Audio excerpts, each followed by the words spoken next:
அஸ்ஸலாமு அலைக்கும் வரஹ்மத்துல்லாஹி வபரகாத்துஹு. உங்களிடத்தில் இவ்வளோ நாள் இந்த வீடியோ பதிவு போட்டுட்ருக்கேன். உங்களிடத்தில் 5 கேள்விகள்.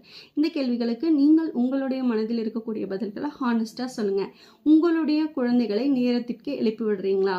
உங்களுடைய குழந்தைங்க உண்மையாகவே நேரத்துக்கு எந்திரிச்சிட்றாங்களா? நேரத்தினுடைய முக்கியத்துவம் அவங்களுக்கு தெரிஞ்சிருக்கா? ரெண்டாவது, உங்கள் குழந்தைகள் சாப்பிடக்கூடிய உணவு ஆரோக்கியமானதா அப்படிங்கிறத உங்கள் குழந்தைங்க என்னைக்காவது என்னோடய ஹெல்த் கண்டிஷன் பற்றி உங்கள்கிட்ட பேசியிருக்காங்களா? மூணாவது என்னென்னா, உங்களுக்கு குழந்தைங்களுக்கு இருக்கக்கூடிய பிரச்சனைகளை உங்களிடத்தில் ஓப்பனாக பேசுகிறாங்களா? ஓப்பனாக பேசுகிறனால உங்களால் அதுக்கு சொல்யூஷன் கரெக்டாக சொல்ல முடிஞ்சு அடுத்த தடவை உங்களுக்கு அந்த விஷயம் நடக்காமல் பார்த்துருக்கீங்களா? நாலாவது என்ன அப்படின்னா, உங்கள் குழந்தையின் தூக்க நேரம் சரியாக இருக்கா? அதை நீங்கள் சரியாக தான் பார்த்துட்ருக்கீங்களா? அஞ்சாவது கேள்வி, மிக முக்கியமான கேள்வி, உங்கள் குழந்தைகளுக்கு உங்களை பற்றிய எண்ணம் என்னவா இருக்குது? எல்லா விஷயத்தையுமே நீங்கள் இது வரைக்கும் கேட்டு தெரிஞ்சிருக்கீங்களா? உங்களுடைய எண்ணத்தை பற்றி உங்கள் குழந்தைங்க என்னைக்காவது உங்ககிட்ட கேட்டிருக்காங்களா? மறக்காமல் இதுக்கு எல்லாத்துக்குமே பதில் கமெண்ட் பண்ணிடுங்க. நம்ம வீடியோ உங்களுக்கு பிடிச்சினா லைக், ஷேர் அண்ட் சப்ஸ்கிரைபும் பண்ணிடுங்க. அஸ்ஸலாமு அலைக்கும்.